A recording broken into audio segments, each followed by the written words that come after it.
नमस्कार मित्रों एवं बच्चों।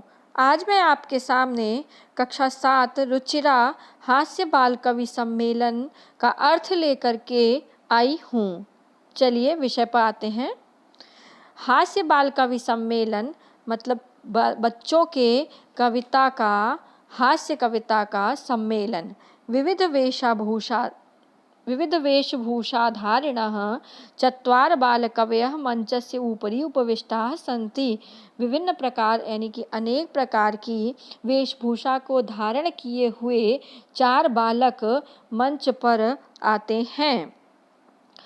अधः अद्य छप गया है, अधः है अधः श्रोतारः हास्य कविता श्रवणाय। नीचे श्रोतागण हास्य कविता को सुनने के लिए उत्सुक हैं और कोलाहल च कुर्वन्ति और शोर को कर रहे हैं। आगे संचालक महोदय आते हैं। संचालकः अलम कोलाहलेन शोर मत करें। अद्य परम हर्षस्य अवसरः यत् अस्मिन् कवि सम्मेलने।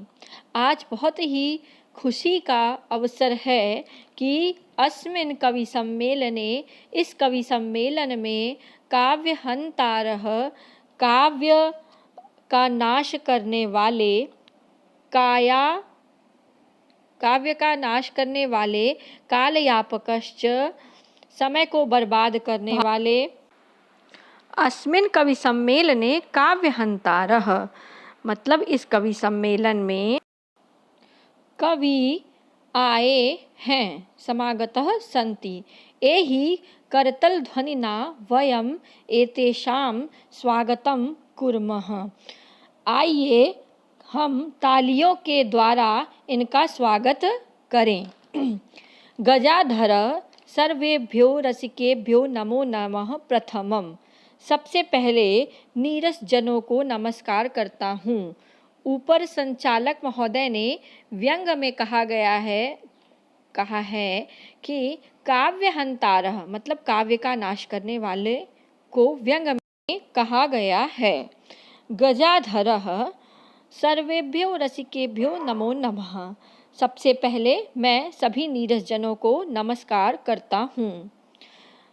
तावद् अहम आधुनिकम वैद्यम उद्दिश्य स्वकीयम काव्यम श्रावयामि। तब मैं आजकल के वैद्य माने डॉक्टर के उद्देश्य को अपने काव्य में सुनाता हूँ।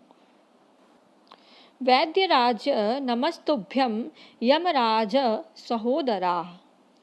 हे वैद्यराज यमराज के भाई, मैं आपको नमस्कार करता हूँ। यमस्तु हरति प्राणान। यम तो खाली प्राण का हरण करते हैं, लेकिन जो आधुनिक वैद्य हैं प्राणान धनानि च प्राण के साथ धन का भी हरण करते हैं। सर्वैः उच्चैः हसन्ति। सभी ऊंचे स्वर में हंसते हैं। कालांतकः एक कवि कालांतक आते हैं। अरे सुनो, वैद्यास्तु सर्वत्र परंतु न ते मादृशा कुशलाः। वैद्य तो सभी हैं, सब जगह हैं, परंतु न ते मेरे जैसा कोई जनसंख्या निवारण में कुशल नहीं है। ममापि मेरा भी इदम यह काव्यम कविता काव्य शृण्वन्तु भवन्तः। आप लोग मेरी भी यह कविता सुने। कालांतक कवि कहते हैं कि वैद्य तो सर्वत्र हैं, किंतु मेरे जैसा जनसंख्या निवारण का नहीं है। अब आगे का देखते हैं। चितां प्रज्वलितां दृष्ट्वा। चिता को जलते हुए देखकर एक वैद्य ने विस्मय आगतः आश्चर्य में पड़ गए। नाहं गतो न मैं यहाँ गया, न मैं भ्राता न मेरे भाई यमराज यहाँ गए। कस्येदम हस्त लाघवम किसकी यह हाथ की चतुराई है, किसकी यह हाथों की कला है। सर्वे पुनः हसन्ति, सब फिर से हंसते हैं। तुंदिलः, पेट के ऊपर एक मोटू कवि आते हैं पेट के ऊपर हाथों को फेरते हुए। तुंदस्य ऊपरी हस्तम है, हस्तक्षेप छप गया है। आवर्तयन, पेट के ऊपर हाथ को फेरते हुए कहते हैं, तुंदिलम भो, मैं पेट हूँ, ममापि इदम काव्यम श्रूयताम जीवने धारयताम च, मेरे भी इस कविता को सुनिए और जीवन में धारण करिए। परान्न प्राप्य दुर्बुद्धे माँ शरीरे दया कुरु, हे मूर्ख, पराये अन्न को प्राप्त करके शरीर पर दया मत करो, क्योंकि इस लोक में पराया अन्न परान्न दुर्लभम, दुर्लभ है। शरीराणि पुनः पुनः, शरीर पुनः पुनः प्राप्त हो जाता है। सर्वे पुनः अट्टहासम कुर्वन्ति, सभी फिर से जोर से हंसते हैं। चार्वाक, आम आम, हाँ हाँ, शरीरस्य पोषण सर्वथा उचितमेव, शरीर का पोषण हमेशा ही उचित है। यदि धनम नास्ति, यदि धन नहीं है, तदा ऋणम कृत्वा, ऋण करके भी पौष्टिक पदार्थ एवं भोक्तव्यम, पौष्टिक पदार्थ का भोग करना चाहिए। तथा कथयति चार्वाक कवि, यावत जीवेत सुखम जीवेत, जब तक जियो सुख के साथ जीवो। ऋणम कृत्वा घृतम पीबेत, ऋणम मतलब ऋण करके, कर्ज करके भी घृतम, घी को पीना चाहिए। श्रोतारः, नीचे से श्रोतागणों में से कोई पूछता है, तर्हि ऋणस्य प्रत्यर्पणम कथम, तो ऋण को कैसे लौटाया जाए।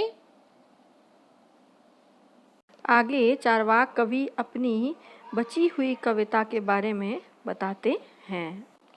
फिर चार्वाक कवि कहते हैं, चार्वाक, श्रूयताम मम अवशिष्टम काव्यम, तो आप मेरी शेष बची हुई कविता को सुनिए। घृतम पीत्वा, घी को पीकर, श्रमम कृत्वा, श्रम करना चाहिए, और ऋणम प्रत्यर्पयेत जनः, लोगों को धन लौटाना चाहिए।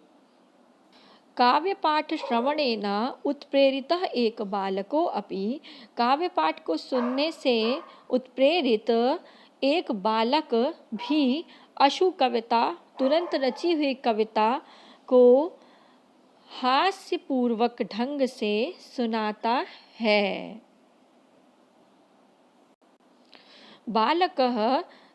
बालक कहता है, श्रूयताम श्रूयताम, सुनिए सुनिए, भो भो ममापि काव्यम, आप लोग मेरी कविता को भी सुनिए। गजाधर कवि, तुंदील भोज्य लोलुप, खाने के लालची, कालांतकम, तथा वैद्य चार्वाक को मेरा नमस्कार। श्रूयताम श्रूयताम भो ममापि,